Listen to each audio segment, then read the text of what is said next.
अभी आपको अहम खबर से आगाह करेंगे। निगरान हुकूमत ने 27 हुकूमती मिल्कियती इदारों की निजकारी का मंसूबा बना लिया है। इदारों की निजकारी की दस्तावेजात बोल्ड न्यूज़ ने हासिल कर ली हैं। PIA को निज में शामिल कर लिया गया है। उमर हयात हमारे साथ मौजूद हैं। उमर, बताइएगा और कौन कौन से इदारों की निजकारी का फैसला किया गया है? जी बिल्कुल, 27 हुकूमती मलकियती इदारे हैं जिसमें रियल एस्टेट, तवानाई, एविएशन और मालियाती शोबे हैं। उन समेत सनत शोबे की जो है वो जारी की जाएगी। सर्विसेज इंटरनेशनल होटल है, जिना कन्वेंशन सेंटर है, रोजबेल होटल है निजकारी फहरिस्त में शामिल, और वफाकी हुकूमत की जो मलकियती प्रॉपर्टीज हैं वो भी निजकारी प्रोग्राम का हिस्सा है।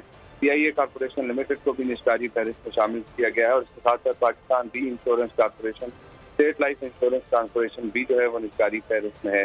House building finance corporation, first women bank भी निजकारी फहरिस्त में शामिल है। Heavy electrical complex, Pakistan steel mills engineering limited और इसके साथ साथ पाकिस्तान इंजीनियरिंग कंपनी भी निजकारी फहरिस्त में शामिल है।